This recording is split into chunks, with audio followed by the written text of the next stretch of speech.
The $1,000,000 question we're going to address today is, should you buy a $1,000,000 HDB flat just because you can afford it, or just because you don't want to pay the hefty prices of private properties? Hey guys, welcome back. This is Veroy from The Real Collective, and today, before we dive into this $1,000,000 question, please scan this QR code to join our Real Collective community, where you'll get weekly insights, market updates, and frameworks that help homeowners and buyers to make smarter and safer property moves. Alright, now, so let's get straight into this. First thing, how are HDB prices in today's market? Of course, I think we can all agree on one thing, right? HDB prices are sky high.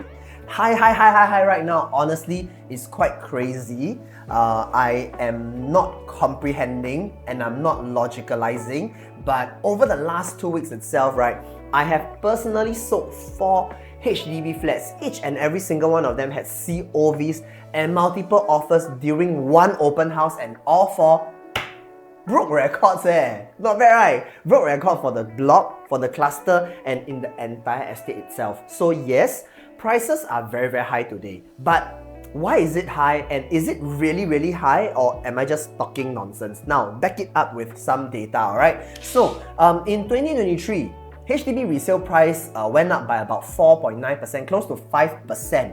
And in 2024, right, it went up close to double, guys. Double the year of before, 9.7%. And for 2025, we are still seeing prices roughly rising about 5 to 7% year to date. And the question that you, me, and all of the people out there asking is this: can this continue or not? And is this sustainable or not? Let me do this experiment with you. Think about it, right?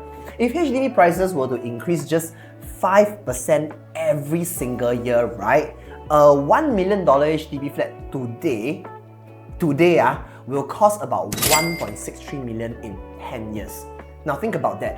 I don't think anybody's income grow at the same pace, right? In fact, if I check with my trusted assistant, which is the ChatGPT average income only grows about 2.2% per annum. So in that case, right, how will the average Singaporean family afford this same flat in the next 10 years from now?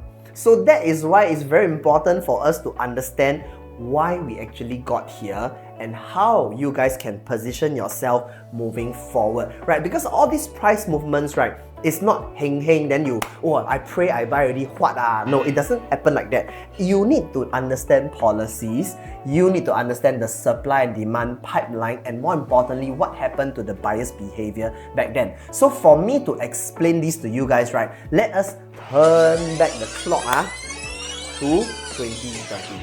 Everything changed. Come. Alright guys, so what do we have over here? This is actually the private, no, this is the HDB price index, and you realize before 2013, okay, prices were always on the uptrend, but after 2013, prices started to change. And that was the year, right, where our government rolled out a series of cooling measures to control the rapid price growth. Because back then, right, before 2013, this was the time that everybody said, HDB very expensive, 很贵买不起买不起 And today, right, we are also seeing the same pattern. People say, 很贵很贵 So what actually happened in 2013? Come, let's find out. First and foremost, loan restriction and financing limits actually kicked in. So the MSR and the TDSR actually were introduced. So MSR actually kept HDB loans at 30% of gross income, and whereas TDSR kept bank loans at 60%. So within overnight itself, right, buyers couldn't borrow as freely as before. So affordability was tightened, thus impacting the demand. Alright, demand was impacted. Now the next thing was that in 2013, there was an increased HDB supply. So between 2011 to 2014, this period of time, right, okay, HDB rolled out a lot of BTO flats. Now this flood of new supply actually softened resale demand because I mean, obviously, if you have something new to buy, why would you want to buy something old? Because the number one golden rule is new is always better. New is always better. New is always better? Okay, if you know where's that reference, we are from the same era, but if you don't know, it's okay. Alright, so new supply came in, softened resale demand, and prices generally cool, right? Because when the demand is low, supply is high, generally prices will correct itself. Now, the third one, which I think was one of the more impactful one, which is actually our PR restriction as well as our ABSD. Alright, so what happened over there? PR had to wait for 3 years after getting their PR status before they could buy a resale flat. So what's happening over here is that the government has actually delayed the demand, increased the supply to decrease demand as well. And at the same time, right, the PR buyers, if you were to wait 3 years and still buy a resale flat, you are not able to rent out the whole flat leh. You're not able to rent it out, so it becomes a bit pointless, right? Because we all know HDB flats generally give the highest rental yield. So as a PR itself, I have to wait 3 years, wait ready, I buy, after 5 years MOP, I still cannot rent it out. I can only do it for my own use. Now, what if you were saying that, oh, actually I can just stay for myself lah, I don't want to rent it out, right? I can still buy a private property or not? No, the answer is 不可以. So as a PR, you cannot own a flat, stay in it, and then go and buy a private property and then rent out that one. You cannot, 不可以. So end up, right, the appeal of HDB flat in 2013 started to decrease significantly. So with this decrease in demand and the ramp up supply, what eventually happened? Prices started to fall. And actually, for the first time ever, for PR itself, for those of you guys who are PR buying private property or a HDB property, back then, right, you had to pay ABSD some more. So pay ABSD, cannot rent out, then cannot buy private property after that. End up no demand. No. Eventually, what happened? Prices cool down lah. Cool down quite a bit leh. Let's see. So how much did prices actually fall? Now, HDB resale prices from 2013, right, fell for 9 straight quarters, dropping over 18% in some estates itself, you know. So how does that actually translate in terms of numbers? So eventually, think about it, if your flat was worth about 700,000 back then, that is about $126,000. No more, right? That's roughly the cost of one brand new family car, or perhaps your child's first year of education university course fees. So it is very significant. This is like really a major correction, right? And then people will look at this price movement, right, and say that, oh, market crash. But what if I tell you this is actually not a crash? This was actually a controlled cool down of prices, right, to restore affordability so that people can catch up. So after about 6 years of depressed prices, right, everything changed during COVID itself. Now, I would know a lot of people or a lot of agents will tell you, oh, the prices go up because of COVID law, but actually, all of you guys out there, I'm going to give you this thinking and thought process. If today we have the exact same scenarios or same circumstances, environment as COVID, minusing the virus, prices will still go up. It is basically the whole understanding of demand and supply, right? So what happened during COVID itself? COVID lockdown, right? Construction delay, correct? So when construction was delayed, this supply couldn't go back to feed the demand. And then interest rate fell to record low, demand suddenly shot up again. So the supply couldn't keep up with the demand. But you might be thinking, right, but then they just don't move lah. Why need to buy house, right? Because everybody was locked up in their own house, right? Suddenly, the 3-room flat owner felt, 哎呀，太小间了，我要变更大间。4-room flat felt, 哎呀，jialat啦。Too small, I must upgrade to bigger. So everybody started to realize that they need space, and space is still king in today's context. So people started to upgrade. 3-room become 4-room, 4-room become 5-room, and when supply cannot keep up with demand, prices will boom, go up. So between 2020 and 2024, right, HDB resale prices actually went up more than 50%. So the $1 million flats became from rare to normal.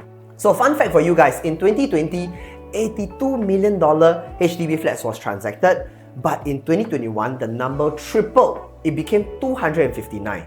And 2022, 369. 2023, 470. That's just nearly 6 times more in just 3 years. Now, 2024, 2025, I don't want to tell you all the number. You all will 疯掉, okay? So if you want to get ahead of the next cycle, please scan this QR code to schedule a one-to-one consultation with me. If you're a HDB owner or even a potential buyer, let's review your numbers to plan a safe and profitable experience and roadmap for your real estate progression, alright? So what to do if you are a HDB owner owning a HDB flat today? So if your flat has reached a record price in your estate, this is a great thing for you. But I think the key thing to ask yourself is, you need to ask this very important question, is that will this keep on going? Will this keep on going? Because the truth is this, we are already starting to see very clear signals that our government is intentionally cooling the pace of growth. Why do I say so? Supply is ramping up, guys. In the next 2025 all the way to 2027, in the next 2 to 3 years, right, HDB will launch about 55,000 new BTO flats, including 25,000 in 2025 alone. On top of that, there will be thousands of flats that are new that will hit their MOP and will re-enter the resale market. Around 8,000 MOP flats in 2025, 13,500 in 2026, 15,000 in 2027, and about 20,000 in 2028. This is massive supply. Again, the same logic happens over here. When there's so many newer stuff, why would I want to pay the inflated prices of your HDB flat? In fact, our Minister Cheong Tat has also confirmed that HDB is speeding up the key collections and they are expediting all the building process to ensure that flats are delivered faster to new owners to stabilize prices and to ease resale demand. So we are not seeing just more supply, we are seeing faster supply with a very clear goal in mind. So what's the goal? You already know right? So what's going to happen here is this: when the demand starts to shift, when new flats become accessible and faster, most of the first-time buyers will prefer these new BTOs over the resale flats. And when that happens, right, demand on the resale side softens. And I always say, when the demand is low, supply is high, prices 就会 come down. Natural law of economics. So what does this mean for you as a homeowner or even a potential buyer? Now, if you're a homeowner, you're thinking of riding that wave higher, right? I think, remember this, more BTO equal more choices equals to lesser buyers chasing your resale units. More MOP flats equal to larger supply pool, meaning, right, weaker resale demand. Don't forget, government's goal over here is not to crash the prices, it's to make sure that our prices with property moves in tandem with your income growth. So they don't want all the spikes itself, right? So instead of asking property agent, how high can these prices go? You need to ask yourself, when should I lock in your gains before this whole peak start to stop? Because to me, I think a lot of my clients that I meet, I always tell them this, because your next move, right, you shouldn't be just praying and hoping. To me, I think it's very clear. It should be a strategy. It should be a very clear-cut strategy about your next step, whether to hold, to sell, or to move on to progress to the next place. So if today you're holding on to a HDB flat, you got to ask yourself a few questions. Are you able to progress? Do you foresee having this move allows you to progress smoothly and safely into your next asset? Now, if you can let go and move into a private property comfortably, then yes, you're in a comfortable position, right? But if you are not able to upgrade into a private property, but you still have needs, for example, you have spatial needs, you have to be close to the school, or you have to be close to your in-laws, then you should also consider to upgrade from your existing place to a place that is probably bigger and nearer to the amenities that you need. Because to me, it's very clear, upgrading, right, doesn't always mean upgrading into a private property. I have done many upgrades for my friends and clients where they upgrade from their 4-room flats, which has hit a peak, to a 5-room flat because they just need the space, because their family is growing. So upgrading doesn't just always mean going into a private property. Sometimes it's space, sometimes it's location, sometimes it's being about closer to your family. So every move can be an upgrade when it fits your stage of life and your goals itself.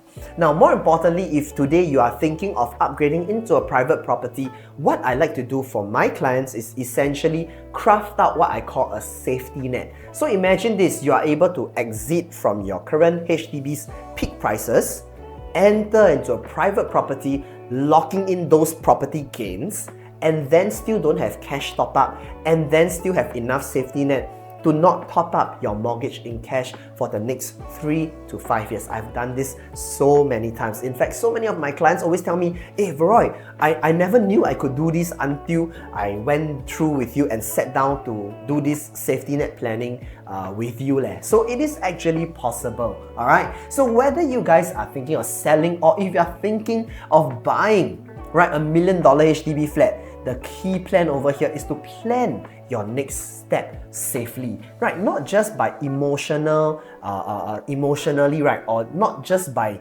hearing what our elders or what people around you say. It's important to have a very clear-cut understanding about what's happening in today's market. And if you guys want to have more clarity, right, of course, again, scan this QR code to book your one-to-one consultation with me, alright? So that's all we have for you for today's video. And again, if you guys are sitting on the fence, not too sure whether you should buy that $1 million HDB flat, whether you should pull the trigger to sell your $1 million HDB flat and do the progression that you need, right? As always, do hit me up. I am here to help you guys navigate safely. Once again, this is Veroy from The Real Collective, and if you find that this video is useful for you, please do like, subscribe, or share this with someone who is thinking of this $1 million question. And to the next time, I will see you in our next video, alright?